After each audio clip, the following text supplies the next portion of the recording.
안녕하세요. 반갑습니다. 방금 소개받은 그 한국은행 경제연구원 국제경제연구실에 근무하는 김경민 과장입니다. 오늘 날씨도 쌀쌀하고 또 이제 그 대학생분들은 아마 종강을 이제 하셨을 것 같아요. 그런데 그럼에도 불구하고 이렇게 시간 내서 찾아주신 분들 또 뭐 일반인들도 계실 것 같은데 감사 말씀드리고요. 지금 뭐 여기 앞에 저희 은행 건물 그림이 있는데 저는 이제 제가 근무하는 이제 경제연구원은 이곳 본관 건너편에 있는 이제 소공별관에 위치하고 있습니다. 그렇고요. 사실 그 오늘 주제는 사실 제가 올해 초에 쓴 논문을 바탕으로 해서 원래 이루어졌는데 이 논문 자체는 약간 조금 뭐 학술적이고 조금 그런 부분들이 있어서 제가 오늘 진행할 강의는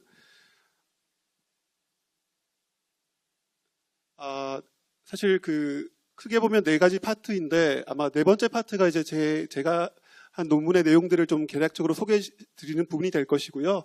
하지만 이제 여기는 이제 뭐 여러 가지로 이제 뭐 경제학에 대해서 좀 알고 계신 분들, 그렇지 않은 분들도 있을 것 같아서 한 세 파트 정도는 좀 포괄적이고 좀 일반적인 사항들을 중심으로 먼저 좀 말씀을 드릴까 해요. 그리고 나서 이제 마지막 부분에 대해서 이제 제가 한 논문에 대한 그런 주요 결과들을 소개시키는 정도로 진행을 하도록 하겠습니다. 제가 뭐 강의를 전문으로 하는 사람이 아니라서요. 게다가 또 이게 제가 이 주제에 대해서 이제 그 학술대회에서 이제 그냥 발표를 해본 적은 있지만 이런 강의는 처음이기 때문에 다소 좀 서투를 수도 있을 것 같습니다. 그 점은 좀 유념을 해서 들어주셨으면 좋겠고요. 그 다음에 이제 이 강의 듣는 분들이 많아가지고 인원이 좀 적으면 중간중간에 이제 잘 이해가 가지 않는 부분 질문을 받고 해도 좋은데 인원이 너무 많으면 이제 중간중간에 질문이 들어오면 약간 좀 진행이 매끄럽지 않을 것 같아서 제가 강의를 하고 나서 제가 한 20-30분 정도 나중에 이제 그 질문 받는 시간을 드릴 테니까 혹시 중간중간에 이제 잘 이해를 하지 못했다든가 더 궁금하신 사항이 있으면 표시를 두셨다가 나중에 그 질문 시간이 되면 물어주시면 감사하겠습니다.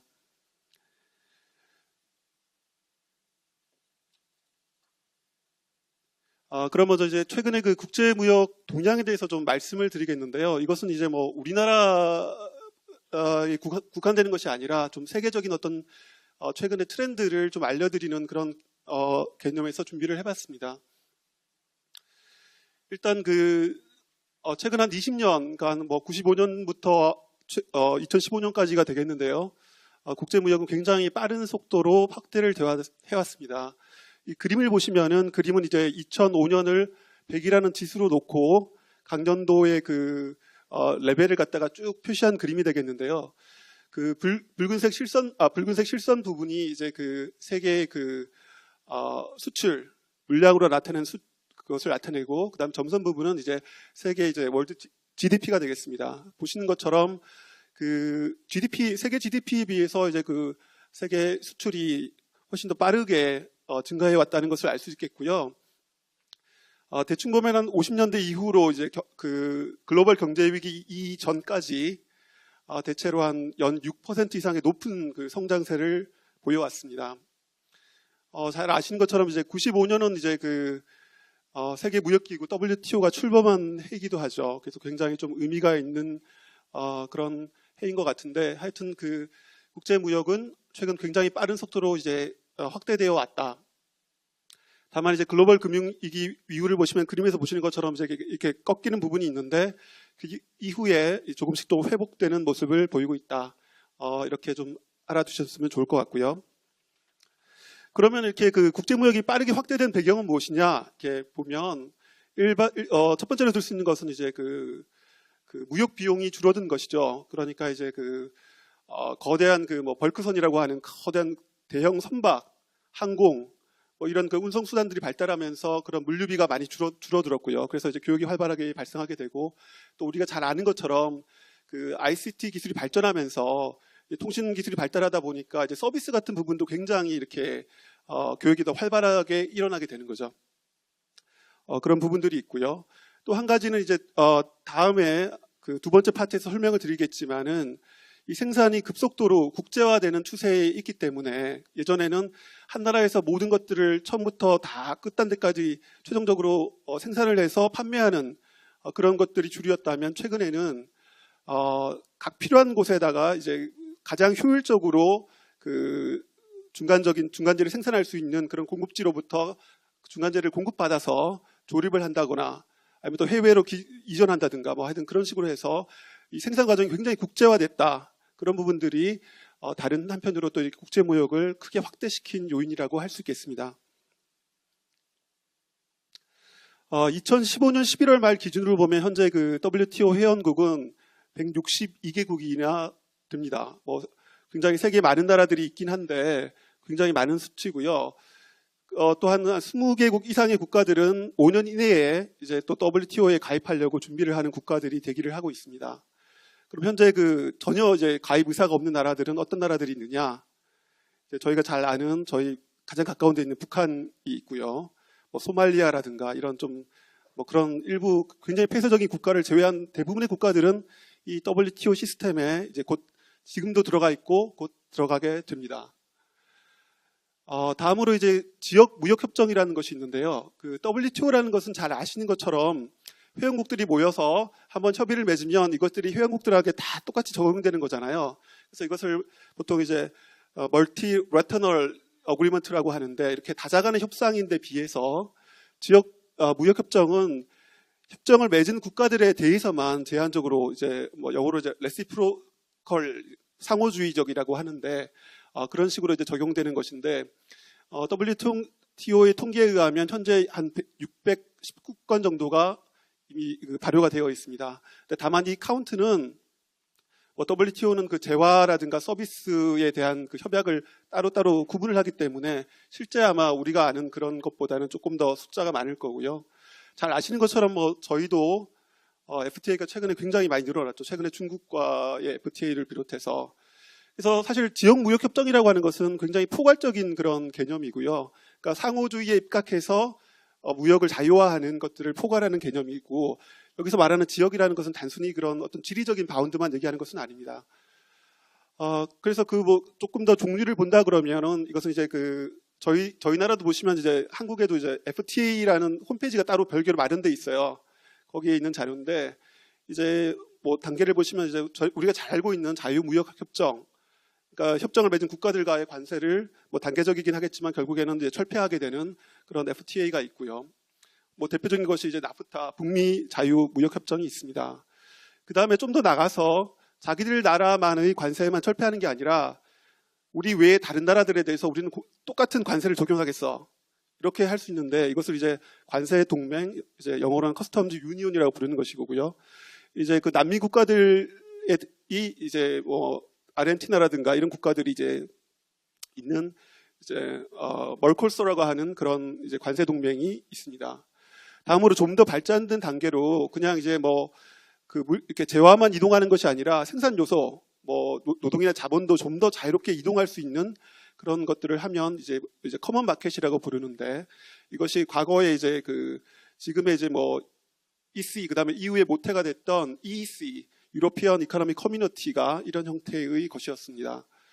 그다음에 이제 좀 더 이제 최종적으로 이제 뭐 이제 이것까지 떠나서 이제 뭐 좀 더 그 경제 정책까지 포괄적으로 하는 그런 것들을 생각해 볼 수 있겠는데 이것을 이제 경제 통합 완전히 뭐 이코노믹 인테그레이션 또는 뭐 하나의 마켓이다 뭐 이런 식으로 표현을 할 수 있을 것 같습니다. 근데 이게 그 FTA 홈페이지에 있는 건데 사실 여기 약간 잘못된 부분이 있어요. 여기 예를 지금 EU라고 예를 들어놨는데 사실 그 EU는 단일 통화권은 아니죠. 왜냐하면 EU에 참여한 28개 국가들 중에서도 다른 통화를 쓰는 나라들 있잖아요. 그렇죠? 예를 들어 영국 같은 경우는 파운드화를 쓰고 있잖아요. 그렇죠? 또 스웨덴이라든가 스위스도 다른 그 자국의 스위스 프랑 통화를 쓰고 있기 때문에 EU가 곧 단일 통화권은 아닙니다. 뭐 굉장히 비슷한 형태의 그 완성된 그런 단계이지만 그렇죠.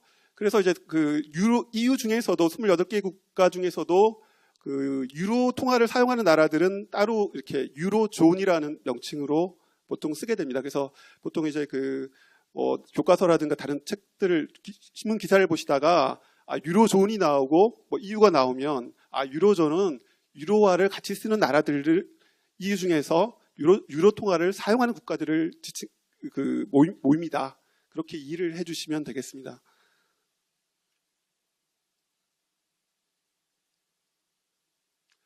그러면 한 가지 의문이 있을 수 있는데요. 아까 말씀드린 대로 그 WTO는 그러니까 이제 다자간 협상을 하는 기구잖아요. 모여서. 그런데 그 지역무역협정 RTA라는 것은 서로 상호지적으로 하는 거잖아요. 그럼 두 가지가 서로 이렇게 배치되는 게 아니냐. 그러니까 WTO는 한 번에 이렇게 다 국가들이 회원국들이 모여가지고 똑같이 우리 한번 그 자유화하자는 건데 지역무역협정은 우리 마음 많은 사람들끼리 모여가지고 따로 해보자는 거잖아요. 그럼 이거 뭔가 WTO랑 이 지역무역 FTA나 이런 지역무역협정은 서로 배치되는 게 아닌가 그런 생각을 할 수가 있는데 꼭 그런 것은 아닙니다. 일부 그 상충될 수도 있는데 예컨대 이제 그 협상을 하다 보면 이렇게 다자간 여러 나라들이 협상을 하다 보면 한 번에 협상을 이끌어내기가 굉장히 어려울 수가 있죠. 서로 간에 너무 그 처해져 있는 경제적인 환경도 다르고 하다 보니까 그래서 쉽게 타결이 되기가 참 어려운데 잘 아시는 것처럼 이제 그 WTO는 몇 번의 라운드를 거쳐서 계속 그 협상이 진행되고 있어요. 우리가 많이 들었던 뭐 예전에 우루과이 라운드가 있었고요. 지금 이제 도하 라운드라는 것이 또 지금 진행 중에 완결되지 않은 것들이 있는데 그런데 이제 그 이렇게 FTA라든가 이런 지역 간의 협상들을 하다 보면 거기서 이제 어떤 그런 그 컨센서스가 도출이 되면 그것들이 나중에 이런 협상의 경험들이 쌓여서 여러 나라들과도 협상을 할 때 유용하게 쓰일 수가 있다는 거고 실제로 그런 예들이 많이 또 있었다는 거죠. 그 다음에 이제 그 WTO의 여러 가지 그 원칙 중에 하나 중에 들 수 있는 것이 이제 Most Favored Nation이라는 이런 조항인데요. 뭐 우리 말로 번역하면 뭐 최혜국 대우라는 말로 보통을 번역하는데 이거는 뭐 쉽게 생각하시면은 어떤 식당에 이렇게 손님들이 쭉 오지 않습니까? 이제 회원국들이 오면 단골이다, 내 단골이다, 또는 나랑 가깝다 이래갖고 차별 좀 더 싸게 해주거나 이제 음식값을 아니면 뭐 음식을 좀 하나 더 내놓거나 이렇게 하지 말라는 거예요. 그러니까 회원국들한테는 똑같이 대우를 해줘라. 그러니까 그 WTO에 있는 회원국들한테는 똑같이 대우를 해줘라. 차별하지 말라는 조항인데 그러면은 딱 들을 생각이 그럼 FTA는 자기들끼리만 하는 거니까 이거 분명히 차별 아니냐고 생각이 들 수 있는데 그 WTO의 전신이 됐던 가트 그 뭐 관세와 무역에 관한 일반 협정이라고 하는 그 가트의 24조 조항을 보면 이 조항이 그대로 이제 WTO까지 내려와 있는데요. 그 RT 이런 지역 무역 협상을 하나의 예외로서 인정을 하고 있어요. 그러니까 우리 인정한다 이런 것들도. 근데 다만 인정을 어떻게 해주냐 하면은 너희들 좋아. 그 지역무역 협정을 너희들이 맺는 건 좋은데 이 협정을 맺고 나서 너희들 그 당사자가 아닌 다른 나라들이 피해를 보면 안 돼. 과거보다. 그러니까 다른 나라와의 자유무역을 훼손하는 쪽으로 너희들 사이 그 회원국들 사이에는 그 관세를 철폐하고 자유무역을 증진하는 거 좋은데 그렇다고 해서 다른 나라한테 관세를 올리거나 하지 마. 그러니까 차별하지 마. 과거보다 더.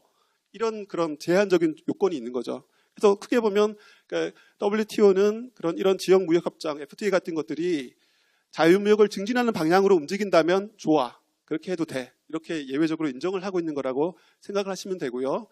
이제 그렇기 때문에 이렇게 최근에 또 FTA가 많이 국가들 간에 활발하게 일어나고 있는 것이라고 생각하시면 되겠습니다. 뭐 간단하게 그 몇 가지 이제 그림들을 보여드릴까 하는데요. 먼저 보시면 이제 국제무역의 이제 연도별로 추이를 쭉 보시면은 이것은 이제 국제 상품 수출에서 세계에서 선진국과 개도국 비중이 어떻게 변화해 왔느냐 이 그림을 나타내고 있는데 95년도 정도 하더라도 20년 전 하더라도 세계 무역에서 한 70% 가까이를 선진국들이 차지를 해왔어요. 그런데 잘 아시는 것처럼 뭐 중국이라든가 뭐 인도라든가 이런 이제 뭐 브라질, 뭐 브릭스 이런 국가들이 있죠. 굉장히 빠른 속도로 이제 그 성장을 해오고 또 수출을 늘려가면서 최근에는 이 비중이 여전히 그 선진국 비중이 조금 더 높긴 하지만 굉장히 근사하게 개발도상국들의 그런 비중이 높아져 왔다라는 것을 알 수가 있죠. 그 다음에 이제 2014년 기준으로 세계 상품 수출을 국가별로 살펴보면 뭐 잘 아시는 것처럼 이제 2014년에 수출 1위는 중국이 차지를 했고요. 한 그 2조 3,400억 달러 정도 되죠. 됐고요. 오랫동안 사실 그 1위를 노려왔던 미국을 밀어냈죠. 미국을 내려냈고 이제 뭐 두 나라가 이제 흔히 G2라고 불리는데 이렇게 차지하고 있고 나머지를 이제 수출해서 뭐 독일, 일본 뭐 전통적인 강자들이 있고요. 한국도 이제 한 5,730억 달러 정도 이렇게 해서 7위 정도를 차지하고 있습니다. 뭐 수입을 보면 여전히 수입 쪽에서는 이제 미국이 가장 그 많은 수입을 하는 국가고요. 그다음에 중국, 독일, 뭐 일본 순이 되겠고 우리나라도 역시 한 9위 정도. 그래서 보통 저희가 뭐 그 늘 뉴스에서 보면은 그 무역 규모가 한 1조 달러 된다고 하잖아요. 그게 이제 보면 수출 수입 대충 합쳐 보시면은 1조 달러 넘죠. 물론 이제 서비스 부문도 있는데요. 서비스 쪽에 나눠보면 서비스 쪽에서는 여전히 그 미국이 그 수출에서도 1위를 유지를 하고 있습니다. 약간 그 중국과 격차가 좀 있는데 그 전체적으로 보면 서비스 규모 그 교육 규모가 상품에 비해서는 여전히 좀 작아요. 대체로 통계를 보면은 한 전체 상품과 서비스를 다 합친 규모를 봤을 때 거기서 상품이 한 80% 정도 된다고 하면 서비스는 전체 교육 규모에서 한 20% 정도 그 정도가 되는데요.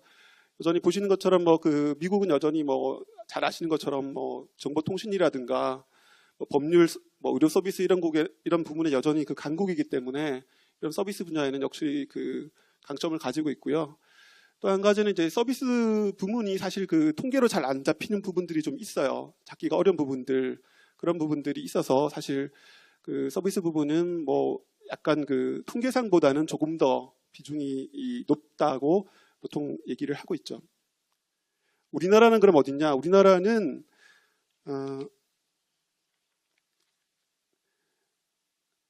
서비스 수출로는 이제 저희가 한 1,000억 달러 정도 돼서 한 16위, 그 다음에 이제 수입국으로는 13위 정도 되는 수준이라서 상품 분야에 비해서는 서비스 부분에 우리나라가 상대적으로는 조금 더 떨어져 있다. 이런 말씀을 드릴 수 있겠습니다. 그 다음에 이 그림은 이제 각 세계 수출이 어디를 향하느냐, 그럼 결국에는 이제 어느 국가로 향해서 가느냐라는 것을 이제 보여주는 그림이 되겠는데요. 그 맨 첫 번째 그 행을 보시면은 전체 세계에서 그 수출 중 가운데에서 가장 많이 가는 곳, 그곳은 이제 유럽이 되겠습니다. 한 36.7% 정도를 차지하고 있죠. 다음으로는 아시아가 한 30% 정도를 차지하고 있고요. 그 다음에 이제 북미 정도가 되겠습니다. 그렇다고 하면 이제 그 다음에 이제 각 지역별로 또 나눠서 그 수출이 어디로 가느냐를 보여주는 건데요. 북미 쪽에서는 한 절반 정도가 자기들 지역 내에서 이루어지는 거죠. 그러니까 이제 미국, 캐나다, 멕시코는 거의 자기 수출의 절반 정도를 자기들 지역에서 한다고 생각하시면 될 것 같고요. 유럽도 마찬가지입니다. 유럽은 거의 한 70% 가까운 교육을 자기들 내에서 이루어지고 있어요. 교육이 이루어지고 있고요. 그 다음에 이제 아시아 같은 국가들, 아시아를 보시면 아시아도 역시 한 50% 정도를 자기 아시아권 국가들 내에서 하고 있다. 그래서 보시면 이제 주로 이제 세계에서 수출을 많이 하는 이런 지역들, 유럽이라든가 뭐 아시아라든가 북미들은 자기 지리적인 그런 근접한 지역과 교육을 역시 많이 하고 있다라는 그런 것이 되겠고요. 이것은 어떻게 보면 당연한 결과일 것 같죠. 일단은 물건을 이렇게 멀리 운반하는 데는 비용이 많이 들잖아요. 그러니까 코스트가 높아지게 되고 또 최근에 어떤 그런 자유무역 협정 이런 것들이 활성화된 것은 오히려 또 이런 지역적인 그런 교육을 활발하게 하는 그런 요인이 되고 있죠. 다음 그림은 이제 보통 저희가 선진국들을 이제 노스 컨트리라고 하고 개도국을 이제 사우스 컨트리라고 보통 하잖아요. 그러니까 지구본을 보시면은 대체로 북반구에 있는 나라들은 잘 사는 나라들이 많고 남쪽에 있는 나라들은 못 사는 나라들이 많고 이렇게 해서 이제 노스 사우스라고 보통 이렇게 분류를 많이 했었는데요. 그래서 그러니까 이게 그렇게 지리적인 개념은 아니고 이제 보통 노스 이코노미라고 하면 선진국, 그다음에 사우스 이코노미라고 하면 이제 후진국 또는 뭐 개도국을 얘기를 하게 되겠는데 과거에 보시면 한 95년 정도 같으면 전체 세계 교육의 한 절반 정도는 이제 선진국들 간의 거래에서 이루어졌어요. 그러니까 그림에서 보시면은 이렇게 연한 연두색 정도 되는 노스 트레이드가 굉장히 많은 비중을 차지했는데 최근 들어서는 가장 위쪽 영역에 보시는 짙은 약간 연두색으로 보이는 이 사우스 그러니까 개도국 간의 교역이 굉장히 빠른 속도로 늘어왔고, 이것이 지금은 선진국 간의 교육과 거의 뭐 대등할 정도까지 늘어났다, 이렇게 생각하시면 되겠습니다.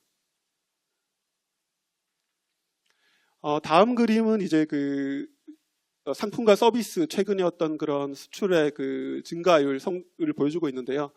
그림에서 보시는 것처럼 서비스 부분의 증가율이 상품 교육 증가율보다 더 높게 나타나고 있습니다.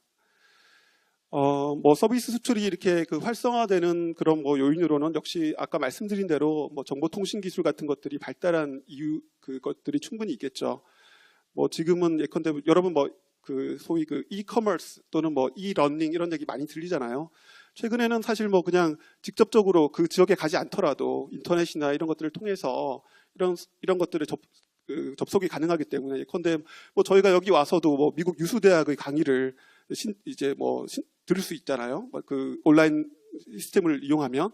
이제 그런 것처럼 그런 기술의 발달로 인해서 이런 서비스 수출이 보다 빠르게 그렇게 증가하는 그런 경향들을 보이고 있습니다. 다음으로 또 하나의 큰 특징은 이제 보통 다국적 기업이라고 해서요. 멀티내셔널 엔터프라이즈 이런 다국적 기업들 간의 기업 내 무역이 굉장히 활발하게 발생하고 있다라는 건데요. 이제 이 그림은 이제 미국 기업들을 대상으로 해서 미국의 수출 수입에서 이런 그런 다국적 기업들 간의 어떤 기업 간의 무역이 어느 정도 되느냐라는 것을 추정한 그림들이 되겠는데, 추정치가 각각 조금씩 다르긴 하지만 대략 한 여기도 30%에서 40% 왔다 갔다 하는 그런 정도임을 알 수 있죠. 그래서 이렇게 실제로 이제 기업 내 무역이라고 하는 것은 이제 다국적 기업이 본국에만 그런 어떤 본국에 이제 보통 본사라고 하는 헤드쿼터를 두고, 그 다음에 이제 해외 자회사라든가 어떤 공장 같은 걸 두고 이렇게 해서 자회사와 본회사 간의 거래가 발생하는 것이 되겠죠. 그러니까 이런 것들이 상당히 많은 부분을 차지하고 있다, 것을 알 수가 있습니다.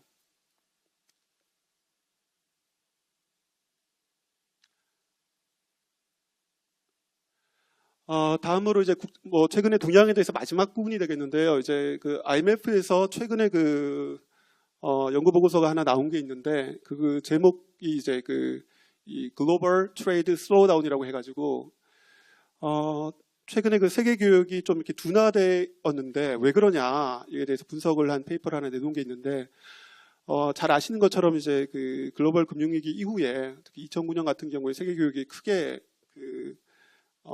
갑자기 축소가 됐죠. 굉장히 슬럼프를 이렇게 기록을 했는데요.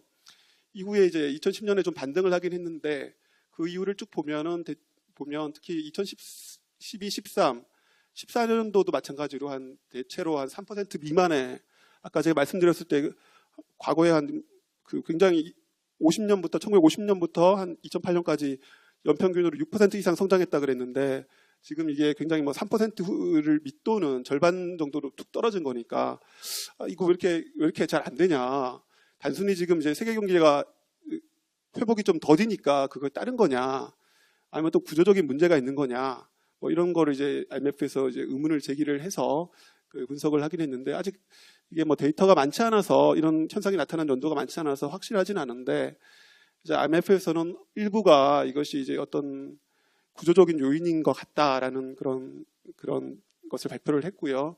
그 요인 중에 하나가 이제 뒤에 설명드리는 것과 좀 연관이 있습니다. 그 이제 뒷부분에 조금 더 말씀을 드리겠습니다.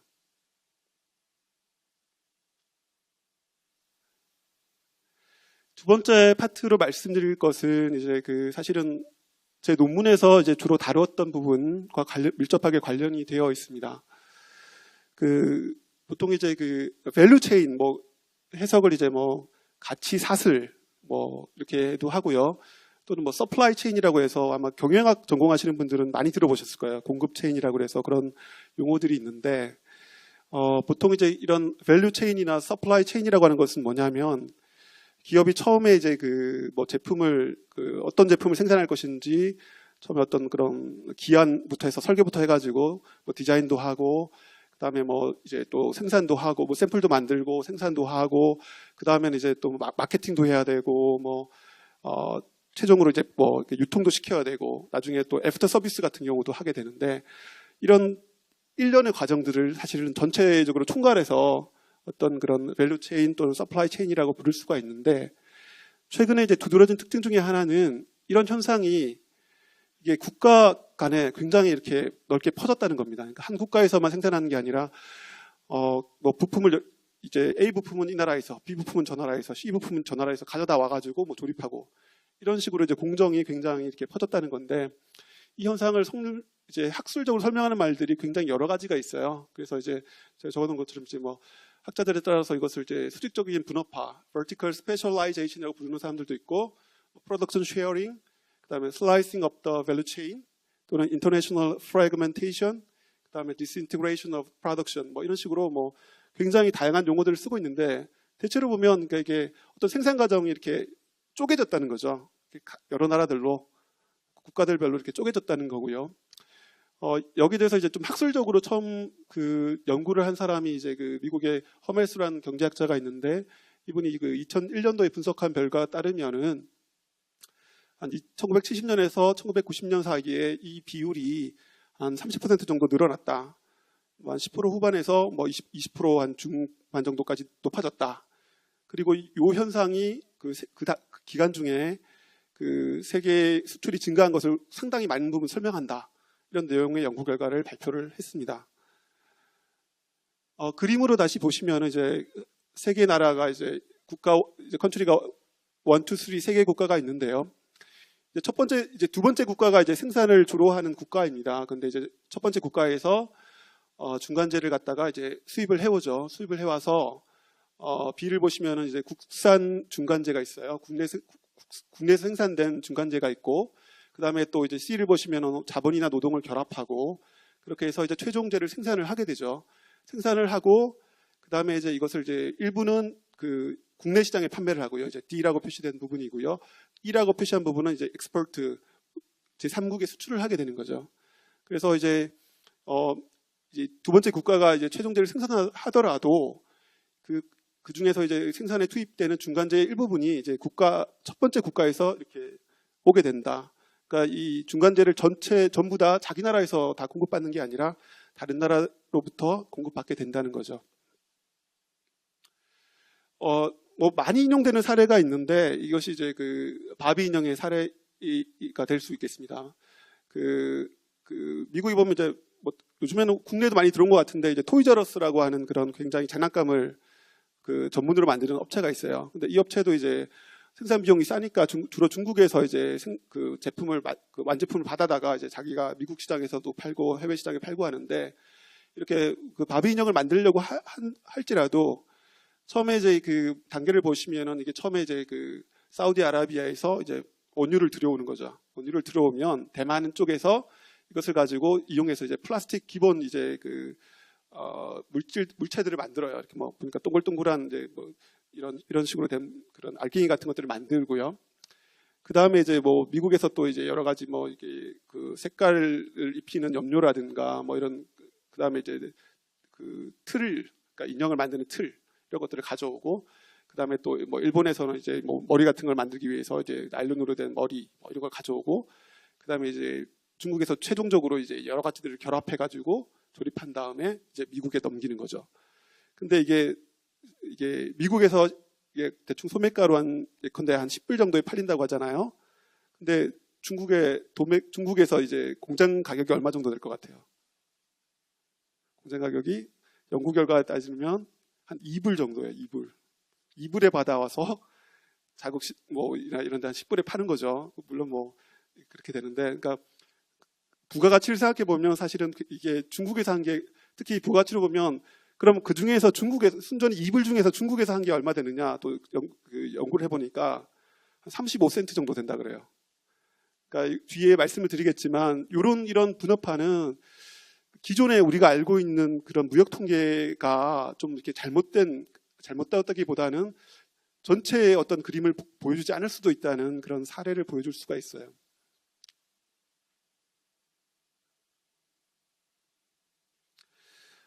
그 다음에는 이제 이거는 뭐 그 약간 상식 차원에서 알고 계시면 좋을 것 같은데요. 그 보통 이제 뭐 여러 가지 뭐 신문 기사를 보시더라도 보통 이렇게 뭐 오프쇼어링, 그다음에 아웃소싱 이 두 가지 용어들이 막 이렇게 많이 사용되는데 이거 차이가 뭐지? 뭐 근데 어떨 때는 이제 번역도 신문에서도 번역을 다 우리말로 번역을 안 하고 뭐 오프쇼어링은 뭐 외주, 외부 발주 뭐 이렇게 번역하기도 하고 아웃소싱은 또 뭐 오프쇼어링은 죄송합니다. 제가 착각했네요. 오프쇼어링은 뭐 역외 조달 이렇게 번역을 하고 아웃소싱을 이제 뭐 외주, 외부 발주 이렇게 번역을 보통 하고 아니면 그냥 보통 이제 뭐 아웃소싱 자체가 그냥 이렇게 우리말처럼 많이 쓰이죠. 또 최근에 또 오프쇼어링도 뭐 이렇게 많이 쓰고 있는데 그 차이가 뭐냐? 그러면 이것만 확실하게 아시면 구분을 하실 수가 있는데 그 오프쇼어링이라는 거는 말 그대로 이게 국경 간에 이제 국경을 넘느냐 안 넘느냐에 달려 있는 거예요. 그러니까 이제 그 우리나라가 아니라 다른 나라에서 하면 다른 나라로와 거래가 되면 이것은 전부 다 이제 오프쇼어링이다. 그런데 그 아웃소싱은 뭐냐? 이것은 그 경계가 바운더리가 그 국경이 아니라 기업이에요. 하나의 기업이 내부에서 하느냐 외부에서 하느냐 이 차이거든요. 예컨대 지금 그림이 이렇게 나와져 이렇게 분리가 되어 있는데 처음에 보시면은 이제 이게 국내에서 이제 국내에 있는 기업이 그 자기 나라에서 전체 다 생산한다. 뭐 이런 경우 있을 수 있겠죠. 이런 경우가 있겠고. 그런데 이제 국내에 있는 기업인데 자기가 아니라 자기 국내에서 있는데 국내 다른 업체로부터 어떤 부품이나 이런 것들을 공급받는다. 그것은 이제 국내에 대한 아웃소싱이 되는 거예요. 그러니까 자기 기업이 아니라 다른 기업을 이용해서 국내에 있는 기업을 위해서 다만 영토, 이제 국경 우리나라 내에서 이루어지는 거죠. 그러니까 이것은 오프쇼어링은 아니고 아웃소싱만 되는 거죠. 근데 이쪽 영역을 보시면은 이쪽 영역은 같은 기업이에요. 같은 기업인데 예컨대 이제 인텔이라는 잘 아시는 그 CPU를 만드는 업체가 있는데 여기가 이제 코스타리카에 공장이 있어요. 인텔 코스타리카라고 하는 그런 해외 자회사가 있거든요.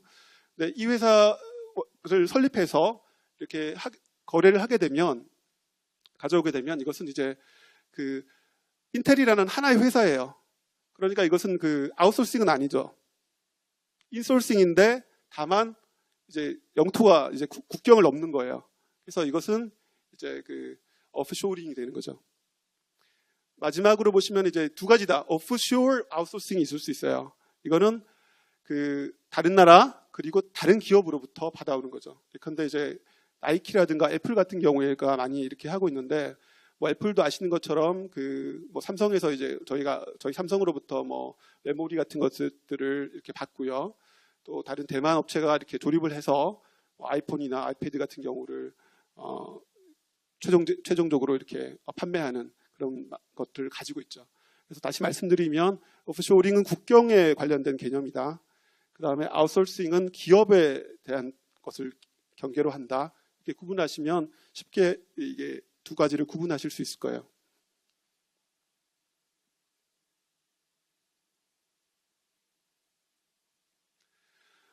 그러면은 그 앞서 말씀드린 그 글로벌 밸류 체인, 그러니까 이런 그 글로벌 어떤 가치 사슬 또는 공급 체인이 왜 이렇게 많이 확대되었느냐?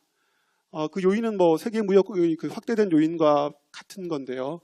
그 일단은 그 무역 비용이 아까 말씀드린 대로 그런 운송이라든가 통신 기술 발달로 인해서 또 그리고 어떤 그런 뭐 WTO라든가 이런 아니면 RTA 같은 것들의 확산으로 인해서 그런 무역 장벽이 완화되고 이런 것들로 인해서 그런 것들을 다 포함해서 이제 무역 비용으로 우리가 계산을 해볼 수가 있는데 그런 것들을 계산하게 되면 그런 것들이 이제 많이 그 떨어져 왔기 때문에 그런 걸로 인해서 이제 예컨대 이제 뭐 해외에서 이제 부품을 들여오거나 아니면 또 공장을 이전하거나 이런 것들이 가능해진 측면이 있고요.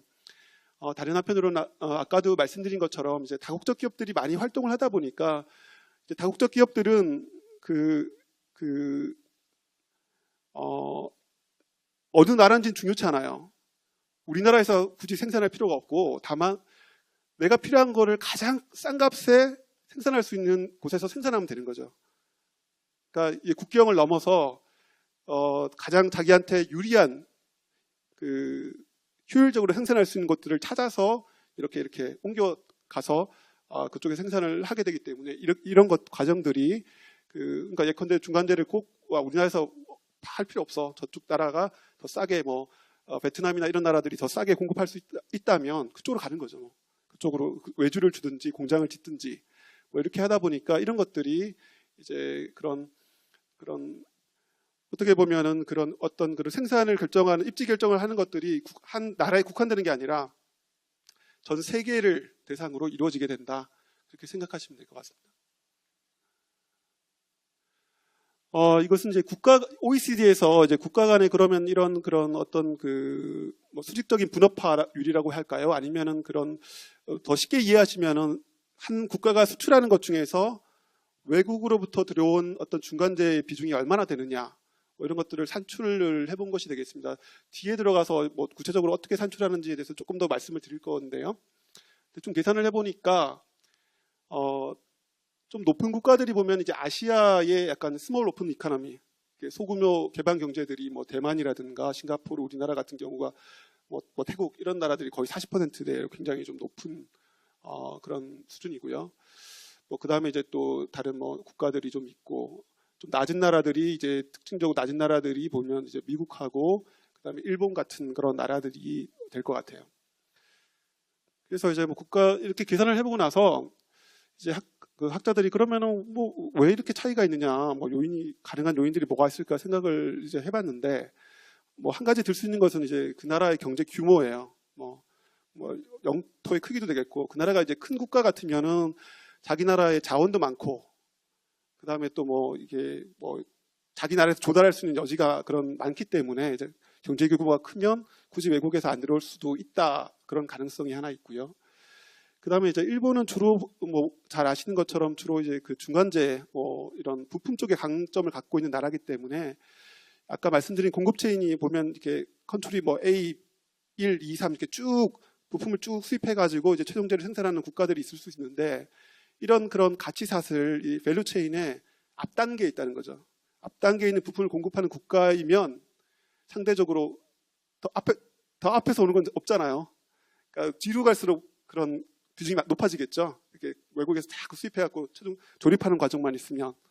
그러다 보니까 이제 좀 약간 이런 게 낮아질 수 있다, 그런 요인들이 있고요. 한 가지는 중국이 생각하시는 거 보면, 중국이 그럼 굉장히 높아야 되는 거 아니냐, 이렇게 생각하실 수 있겠죠. 얘들은 얘들 진짜 조립하는 거 많잖아. 실제로 중국이 수출하는 것 중에 한 절반 정도가 사실은 굉장히 단순한 그런 조립을 해서 하는 것들이라는 통계도 있는데, 사실 중국의 수준은 실제보다는 좀 이렇게 과소평가된 측면이 있다라고들 학자들이 얘기를 하고 있어요. 그것은 약간 조금 복잡한 개념이긴 한데, 외부에서 많이 들어오긴 하는데 자기들이 기여하는 바가 너무 적기 때문에, 이게 어떤 그런 자국에서 투입하는 것이 너무 적기 때문에 뒤에 조금 나중에 실제로 이걸 어떻게 계산하는지에 대한 설명을 드릴 때 좀 들어가겠지만, 이런 간접적인 효과가 좀 적기 때문에 나중에 이제 그건 뒤에 말씀을 드릴게요. 왜 그런 직간접 효과에 대해서 말씀을 드릴 텐데, 실제로 좀 작게 나타나게 된다, 계산 방식에 따라서. 그래서 다른 방식으로 계산하면 훨씬 높다, 그런 연구 결과들도 있습니다. 제가 한 10분만 더 진행하고 잠시 10분 쉬도록 할게요. 제가 50분까지 진행하고 10분 브레이크 타임을 갖겠습니다.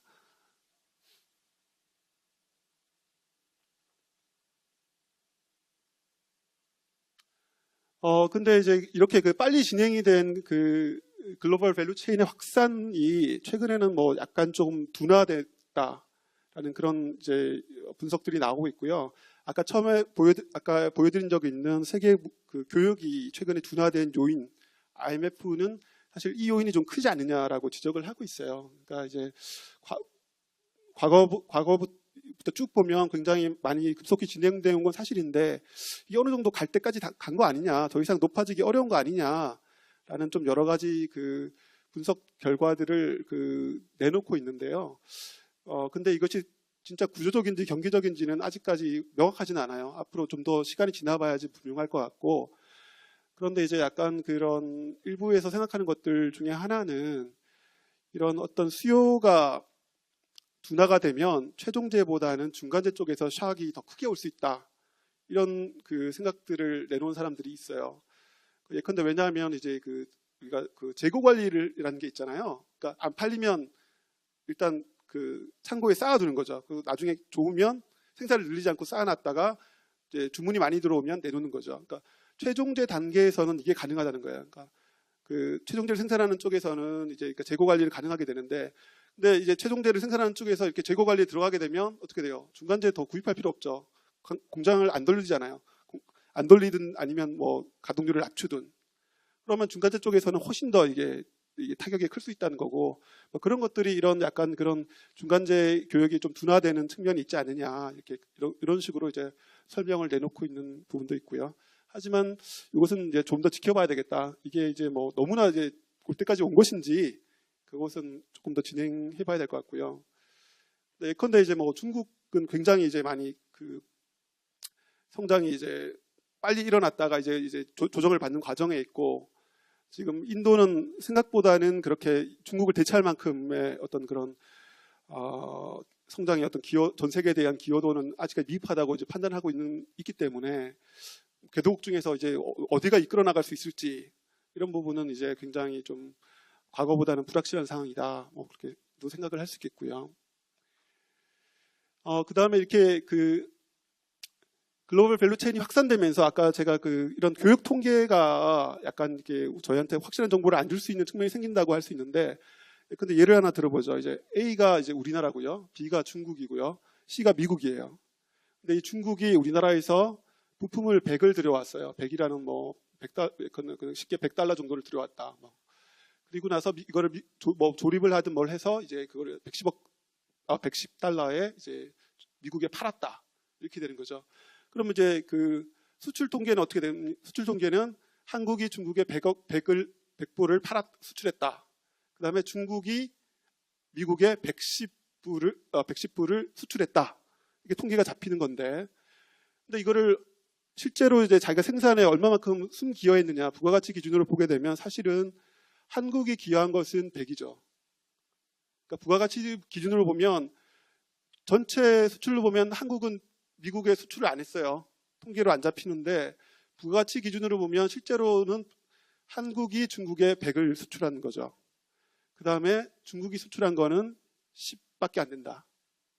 그래서 과거에 이제 중국하고 미국하고 굉장히 무역 수지 불균형 때문에 마찰이 많고 막 그래요. 지난번 대선 때에도 공화당 후보가 자기가 대통령이 되면 가장 먼저 할 일이 중국하고 단판을 짓겠다. 너희들 이렇게 불공정 교육하지 마라. 그래서 무역 수지를 개선하겠다. 막 그렇게 나왔었는데, 근데 이제 중국의 많은 사람들이 그 중에 하나가 이제 또 이걸 좀 항변하는 학자들이, 야 그거 아니야. 우리가 수출한 거 다 우리가 만든 거 아니야. 사실은 뭐 우리도 조립만 한 거지. 다 이거 사실은 한국이나 일본 애들이 실제로 수출한 거야 너희한테. 이런 논리들을 내세운기도 했어요. 그래서 예컨대 보시면은 이게 이제 OECD하고 WTO에서 2009년에 분석한 2009년에 그런 중국의 무역 통계, 무역 수지 통계를 가지고 분석을 한 결과인데요. 파란색 부분으로 나타난 부분이 실제 이제 무역 통계에서 잡히는 거예요. 그래서 이제 대충 보시면은 빌리언이죠. 그러니까 1,500억 불 정도 미국에 대해서 이제 무역 수지에서 이제 흑자를 기록을 했는데, 아까 말씀드린 것처럼 야 이거 우리가 다 한 거 아니야. 그거 빼면은 한 3분의 1은 빠져야 돼. 그러니까 저 회색 부분은 이제 이거를 이제 밸류 에디드 기준으로 부가가치 기준으로 계산해 보니까 한 30% 정도는 빠지더라 하는 거고요. 그다음에 반대로 이제 중국이 요 당시에 이제 우리나라랑 일본한테는 이제 중간재를 수입을 했으니까 오히려 적자를 기록하고 있었어요. 우리나라랑 일본에 대해서는. 그런데 이 적자 부분도 사실은 이렇게 조정을 하게 되면 이렇게 줄어든다는 거예요. 왜냐하면 한국에서 들어온 수출이 우리가 한 게 아니잖아요. 미국으로 한 거잖아요. 그러니까 실제로는 아까도 얘기한 것처럼 처음에 한국이 중국에 100이라는 걸 수출을 했지만 통계상으로 100이 잡히지만 예컨대 이걸 110을 가지고 미국에 수출을 했으면 부가가치 기준으로는 한국이 수출한 거고, 한국이 중국에 수출한 거는 그게 잡히면 안 되는 거잖아요. 그렇죠? 그런 식으로 해서 오히려 조정을 하게 되면, 그러니까 중간재를 공급한 국가들과의 중국 기준으로 해서 그런 국가들의 이런 적자 규모는 줄어들고, 반대로 이제 미국에 대해서 흑자 규모도 줄어들고, 그러니까 전반적으로 어떤 통계상으로 무역상으로 잡히는 무역의 불균형이 실제로는 좀 더 이렇게 덜하다, 이런 약간 그런 주장도 나올 수 있는 그런 내용이 되겠습니다.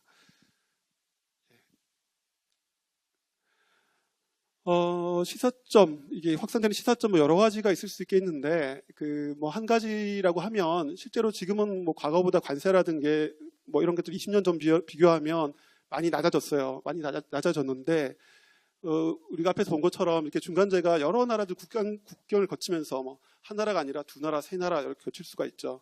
그렇게 되면 실제로 한 나라의 그런 관세율이 굉장히 낮은 수준이라고 하더라도 이게 계속 누적된다는 거예요. 국경 여기 A에서 B 갔다가 B에서 C 갔다가 C에서 D에 갔다가. 그래서 실제로는 그 관세가 낮은 것처럼 보여도 이게 최종적으로 소비자한테 갈 때까지는 이것들이 누적되면 이게 작은 게 아니다라고 생각할 수 있기 때문에, 이런 측면에서는 무역 자유화를 좀 더 진행해야 되는 게 아닌가, 소비자들 관점에서 보면 뭐 그런 생각을 할 수도 있겠고요. 그다음에 이제 이거는 이제 약간 뭐 관점이 다르긴 한데, 뭐 상식적인 측면에서 이제 그 관세 실효 보유율이라는 개념이 있습니다. 실제로 관세를 부과해서 자국의 생산자들을 얼마나 더 그 보호를 해줄 수 있느냐라는 것이 되겠는데요. 이것이 그 부가가치하고 좀 관련이 있어요. 실제로 그 관세가 보호해주는 것이 더 클 수 있다는 얘기인데, 예를 들어 보죠. 우리나라에 뭐 현대자동차라고 해보죠. 특정 기업을 대면 안 되나? 뭐 H사라고 하죠. H사가 600만 원어치 부품을 들어왔다. 이거 가정이에요. 실제로 이런 거 아니고요. 저 몰라요. H사가 어떻게 하는지도 몰라요. 근데 가정을 해서 600만 원어치 부품을 수입하고, 그다음에 이제 최종적으로 생산해서 1000만 원에 뭐 이거를 해외에도 팔고 뭐 외국에도 팔고 어떻게 한다고 하는데, 그다음에 이제 그 가정을 위해서 이제 그 수입 외국에서도 이제 관세를 부과하지 않으면 1000만 원에 똑같은 가격으로 이제 그 비슷한 품질의 그 자동차를 이제 우리나라에 판매할 수 있다고 생각을 해보죠. 근데 이제 약간 국내를 보호를 해야 되겠다. 그래서 수입 자동차에다가 20% 관세를 또 부과를 하자. 그러면 이제 그래서 이제 국내에서 자동차 가격이 이제 1,200만 원까지 올릴 수가 있죠. 왜냐하면 이제 똑같은 제품을 이제 라고 하면 소비자 입장에서 봤을 때 이제 그게 외국산이 1,200만 원 하니까 국내 자동차에도 1,200만 원에 팔 수 있잖아요. 국내에서도 높여서 팔 수 있기 때문에 이제 그렇게 이득이 될 수 있는데, 그럼 이게 20% 이득이냐 했을 때 이제 관세 실효 보유율이라는 건 뭐냐면은 실제로 부가가치가 얼마나 올랐느냐, 관세에 의해 가지고 그걸 측정하는 개념이 되겠는데, 그런데 부가가치는 원래 관세를 부과하기 전에는 전체 1,000만 원에서 사실 600만 원은 외국에서 온 거니까 국내에서의 덧붙인 부가가치는 400만 원이에요. 400만 원인데, 근데 관세를 부과하고 나면 1,200만 원에서 부품 수입한 거 600만 원을 빼면 부가가치는 600만 원이 되는 거죠. 그러면 이 기준으로 실효 보유율을 계산해 보면 산식대로 200을 400으로 나누게 되면 50% 부과되는 거예요. 그러니까 실제로 과거의 부가가치가 400이었던 거를 600으로 높이는 거라서, 그래서 50% 정도를 보호를 실제로는 국내 그 자동차 메이커를 보호해주는 효과가 있을 수 있다는 거죠. 이제 뭐 간단하게 이것은 뭐 교과서에서 많이 보셨을 것 같아요. 외환시장에서 환율이 어떻게 결정되느냐, 외화에 대한 수요와 공급에 의해서 진행이 된다라고 하시면 되겠고, 이제 그 세로축에 보시면 이게 이제 원달러로 표기가 되어 있는데요. 이게 올라갈수록 사실은 그 달러와의 가치가 높아진다. 반대로 우리나라 돈의 가치는 떨어진다고 할 수 있겠죠. 그래서 보통 이제 저희가 일반적으로 환율 상승이라고 하면 원달러 환율이 올라가는 것을 얘기하겠고, 그것은 그 달러의 가치가 높아지고 원화 가치가 떨어지는 것이 되겠습니다. 그래서 이제 예를 들어서 이렇게 처음에 이제 수요 공급에 의해서 이제 원달러 환율이 달러당 1,200원에서 결정이 되었는데, 다음으로 이제 뭐 왠지 모르겠는데, 우리나라 물건이 너무 좋아. 우리나라 메이커 물건이 너무 좋아. 막 이래가지고 한국 물건을 많이 사야겠어. 그런 현상이 벌어지면 이제 국내에 이제 수출이 많이 되고 또 이제 달러 공급이 늘어나고 뭐 이렇게 돼서 이제 달러에 대한 공급이 증가가 되면 그 영향으로 이제 달러의 가치는, 달러가 많이 공급되니까 달러의 가치는 떨어지고, 반대로 우리나라 그 원화의 가치는 올라가는 그런 현상이 되겠고요. 마찬가지로 뭐 국내 금리가 좀 더 올라가지고 한국에 투자하면 좋겠다라든가 원화가 앞으로 더 가치가 높아질 것 같으니까 원화를 지금 사두었다가 나중에 팔아야겠다. 뭐 이런 예상들로 인해서도 환율이 변동이 될 수 있겠고, 마찬가지로 수요도 반대 뭐 이유들로 생각해서 이렇게 변동이 일어날 수 있습니다. 이것은 뭐 흔히 잘 보시는 그 환율의 경제적 효과를 보통 이제 교과서적으로 얘기하는 것이 되겠는데요.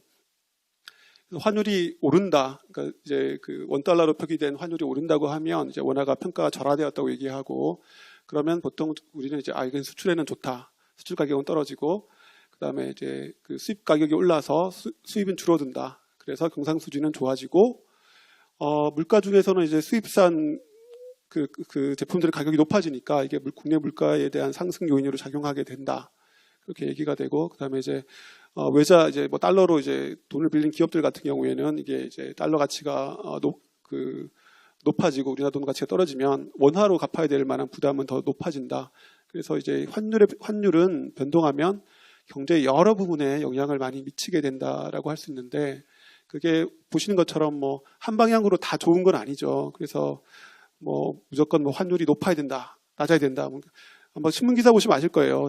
갑자기 막 환율이 막 그 원달러 환율이 막 떨어진다. 그러니까 우리나라 돈 가치가 높아진다 그러면 막 기사에서 우리나라 수출 경쟁력이 문제다, 큰일 났다 막 그러다가 또 갑자기 또 그 달러 환율이 막 또 위로 치솟으면 이거 물가에 부담이 될 것 같다. 뭐 그러고 또 이거 그 외채가 큰일 났다. 뭐 약간 그런 얘기도 있고 막 그러니까 높아도 문제고 낮아도 문제고 막 그런 얘기가 막 그렇게 기사들이 있는데, 사실은 어느 정도의 그 안정적인 수준에서의 환율의 변동은 시장에서 변동은 시장 요인을 반영한 거기 때문에 바람직하다고 할 수 있는데, 문제가 되는 것은 너무 급격한 변동이 발생하고 그것이 특정한 어떤 합리적인 요인이 아닌 경우에 발생한 경우는 문제가 되겠죠. 그런 경우는 이제 예측도 어려워지고 예측되지 않은 그런 충격들이 훨씬 더 큰 효과를 나타낼 수도 있습니다.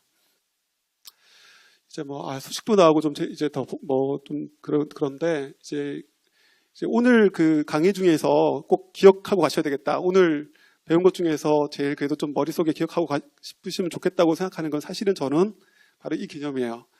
환율 전가율, 영어로는 exchange rate pass through라고 하는 것인데요.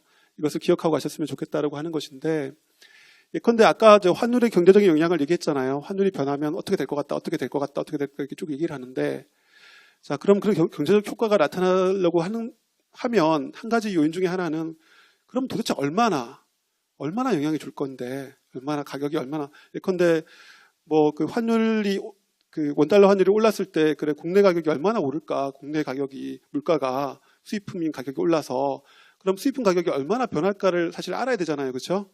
그렇기 때문에 그게 영향을 파악하기 위해서는 이 환율 전가율이라는 개념이 굉장히 중요하고요.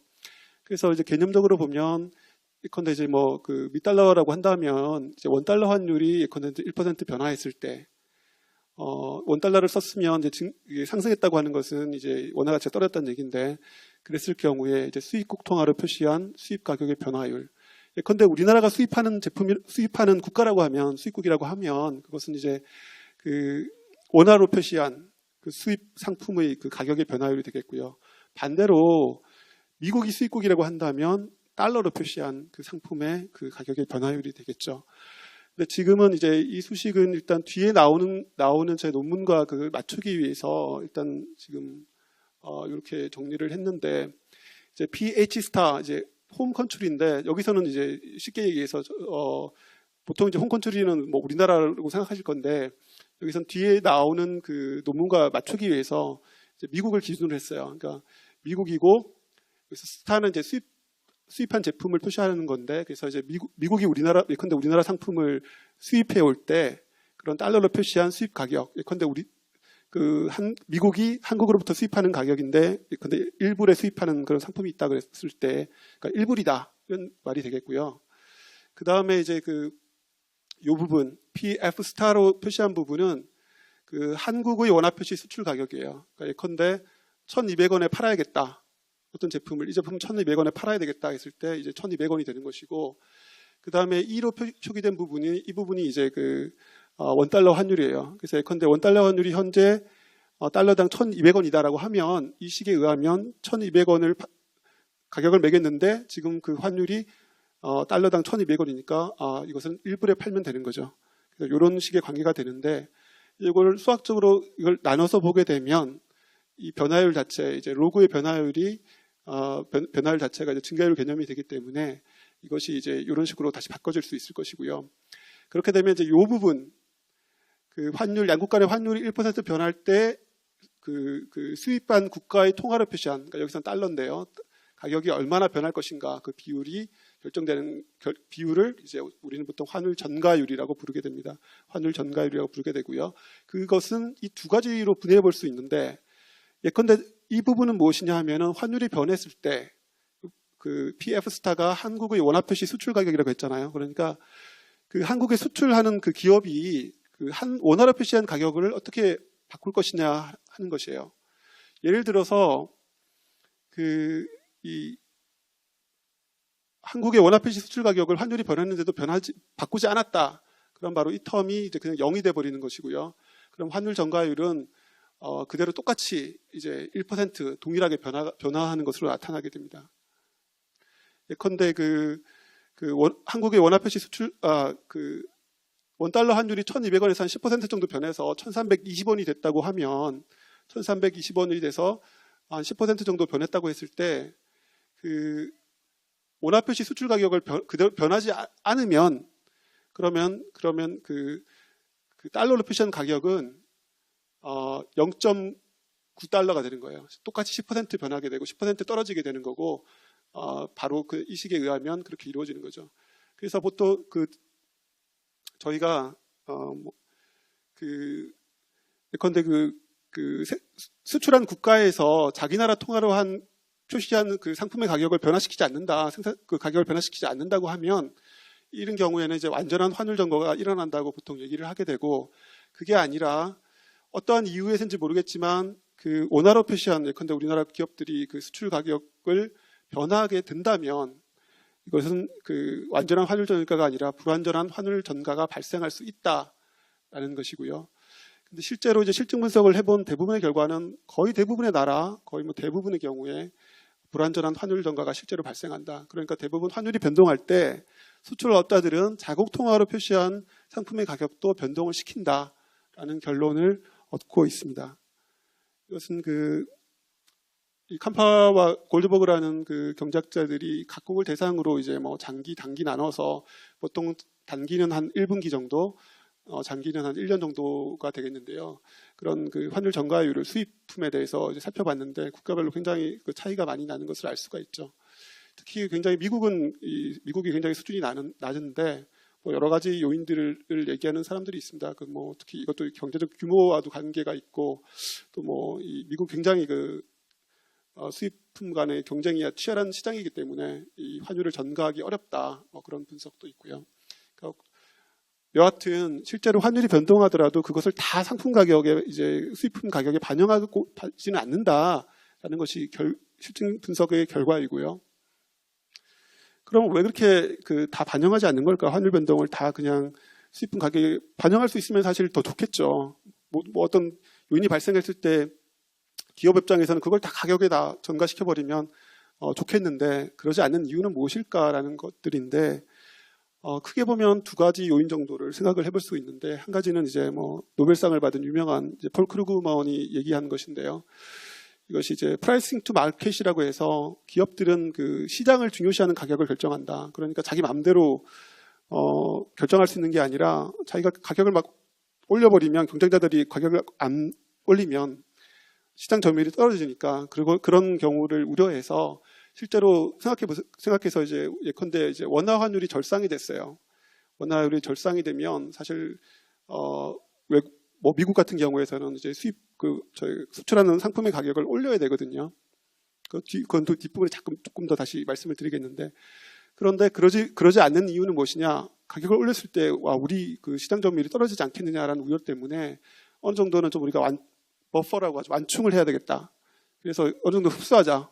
환율 변동 요인을 기업들이 이제 그런 요인들이 있을 수 있고, 그 다음에 이제 오늘 말씀드리는 그 주요한 채널은 무엇이냐면은 이것이 아까 말씀드린 그 글로벌 밸류체인의 확산과 더불어서 수입 증간제의 비중이 그 생산 비용에서 큰 비중을 차지하다 보니까 이것이 어떤 그런 자연적인 완충 효과를 나타낼 수가 있다.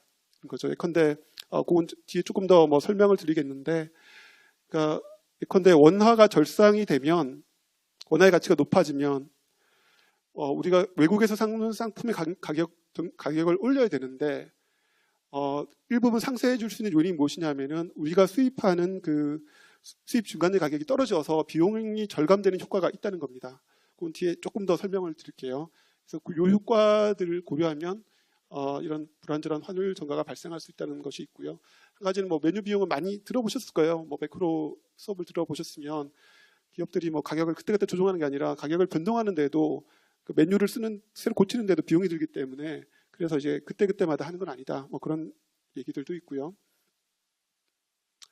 그래서 이제 이 환율 전가에 대한 이유는 실제로 중요하다. 얼마만큼 가격이 실제 변동할 것이냐, 물량이 변동할 것이냐가 중요하기 때문에 예컨대 이제 중국하고 미국과의 그런 무역 분쟁에 있어서도 계속 이제 위안화가 좀 절상해야 되는 거 아니냐, 너희들 너무 낮은 수준 아니냐 그랬을 때 그럼 과연 절상을 하면 경상수지가 나아질 것이냐. 근데 예컨대 환율이 변했는데 기업들이 가격을 안 바꿔요. 그럼 아무 효과가 없잖아요. 그러니까 실제로 이런 기업들이 어떻게 반응을 하느냐가 실제로 중요하다는 거죠.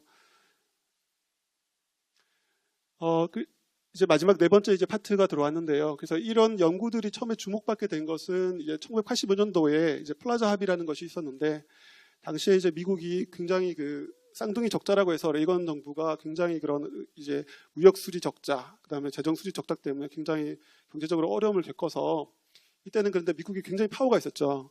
그래서 뉴욕에 있는 플라자 호텔에다가 일본, 중국, 뭐 프랑스 이런 재무장관, 그 중앙은행 총재들 다 모여봐. 다 모여가지고 야 내일부터 환율 이렇게 해. 일본은 얼마? 뭐 숫자까지 찍어준지 모르겠지만 야 니들 지금 환율이 너무 저평가돼 있어. 니들 때문에 우리가 수출이 안 되거든. 그러니까 니들 환율 조정해. 이렇게 얘기를 한 거예요. 근데 그게 그래가지고 보시는 것처럼 85년도에 뭐 한 235엔 달러 했던 게 막 거의 120엔 막 이렇게 갑자기 확 떨어진 거예요. 그러면 이제 아시는 것처럼 이렇게 갑자기 급격하게 이제 엔화가 이제 절상이 된 거죠. 그렇게 되니까 이제 그러면 이제 미국 경제학자들이 야 이거 뭐 거의 이렇게 많이 떨어지면 일본 기업들은 다 망하는 거 아니야? 그랬는데 이제 이 학자들이 연구할 때만 해도 일본 기업이 그래도 수출 꽤 잘하는데 그럼 왜 이런 거지? 이렇게 하다가 분석을 하다 보니까 일본이 그래도 뭐 수입하는 중간재들이 좀 가격이 떨어진 게 요인이 된 것 같다. 약간 그런 식의 분석을 내놨는데 사실 이게 장기적으로 봤을 때는 나중에 이제 일본 쪽에서는 결국 이게 일본의 그 저금리 정책 법을 만들어낸 단초가 됐다라는 그런 얘기들을 하고 있는데 하여튼 이 당시 연구할 때만 해도 뭐 그런 현상까지는 우려가 되지 않았던 상황이었고요. 그래서 조금 더 이제 설명을 드리면 원화의 대미 달러 환율이 10% 절상이 됐다. 그 얘기를 해보죠.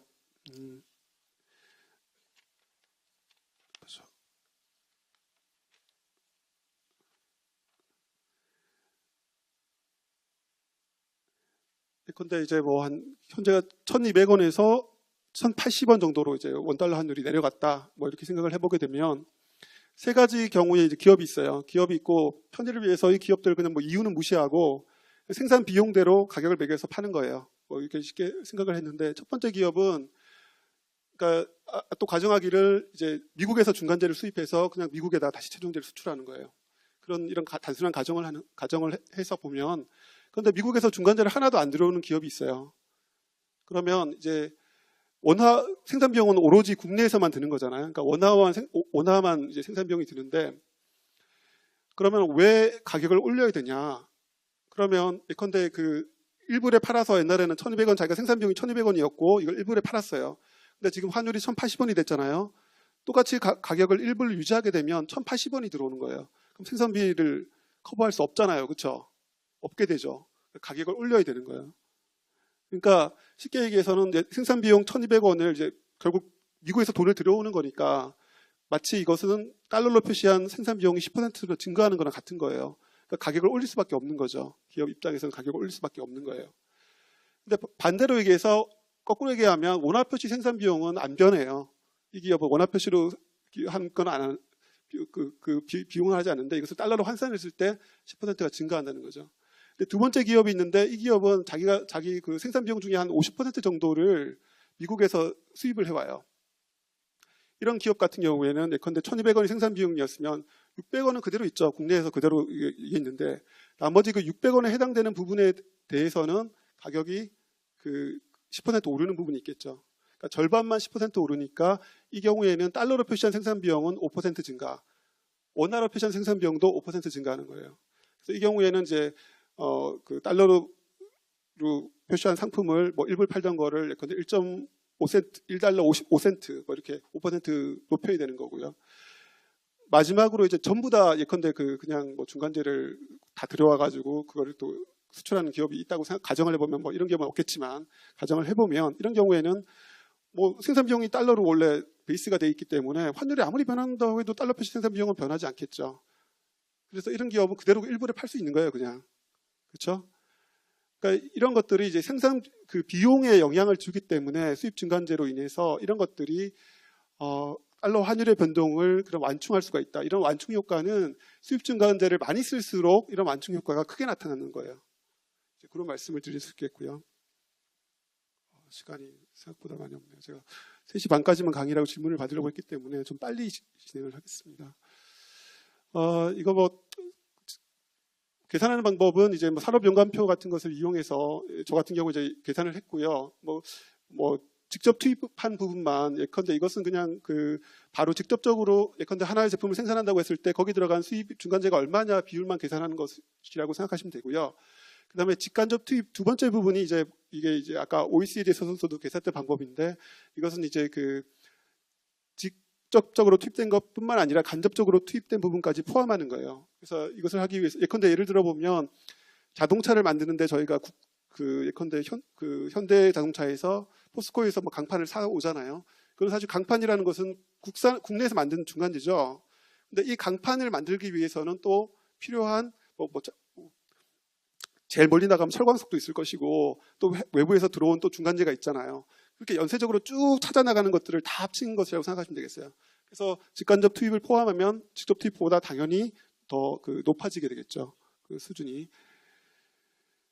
그래서 이것은 2010년 산업정가표의 기본 부분, 가장 세분화된 분류를 통해서 대충 이런 것들을 여기서는 이제 직접적인 투입만 이용해서 비중을 살펴봤는데 대체로 뭐 이런 정도의 비중이 있는데 뭐 제일 많은 것은 이제 한 10에서 20% 정도의 비중이고요.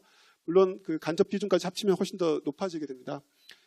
대충 이런 비율들을 가지고 있다라고 할 수 있겠고요. 그다음에 뭐 이런 기본분들을 쭉 계산을 해보니까 이것도 역시 직접 투입 기준입니다. 직접 투입 기준으로 계산해 보니까 이런 정도로 차이가 있는데, 자 그러면 이런 것이 아까 말씀드린 대로 이런 수입 중간재 투입 비중이 크면 어떻게 해요? 환율이 왔을 때 완충 효과가 있다 그랬죠. 그래서 예컨대 우리가 예를 들어서 이게 뭐 정확하게 그대로 매칭되는 똑같은 건 아니지만 이제 예전에 뭐 지금도 그렇지만 한동안은 저희가 늘 엔저 우려를 했었죠.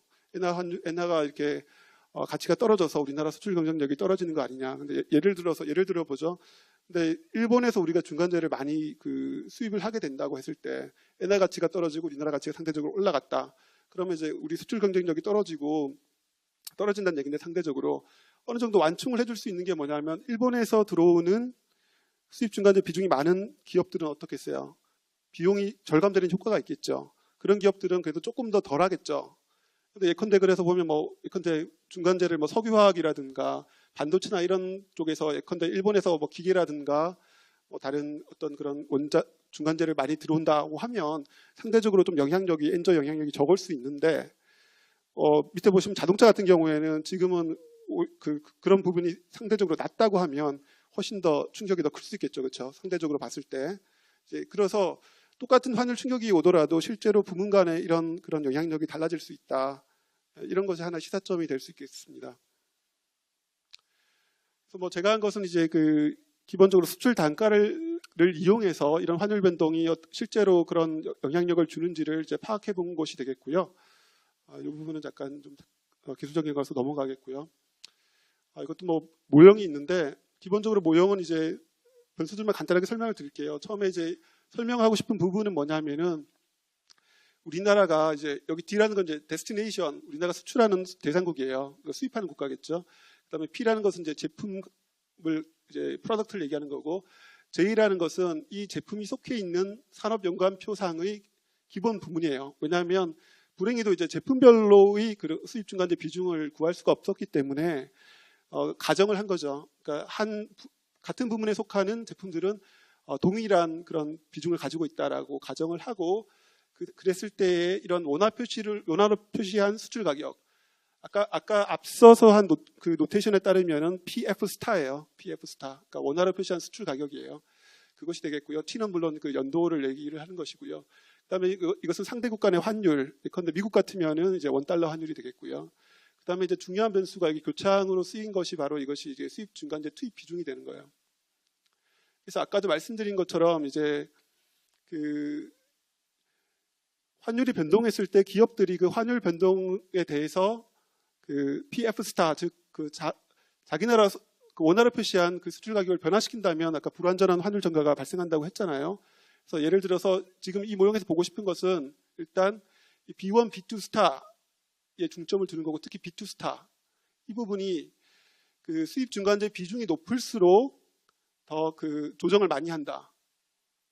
그 자국 상품 조정을 많이 한다는 것은 무슨 얘기냐면은 환율을 불완전하게 전가하고, 다시 말해서 비용 효과가 크다는 거예요. 그러니까 비용 절감 효과 때문에 그 자국 상품 가격을 조정할 수 있어서, 예를 들어서 이 부분이 원달러 환율이 오른다고 하면 아까 말씀드린 것처럼 근데 1,200원 하던 게 원달러 환율이 1,300원이 됐다고 하면 외국에서 1달러 팔던 게 1,200원 들어오는 게 1,300 들어오니까 가격을 떨어뜨릴 수 있잖아요. 그렇죠?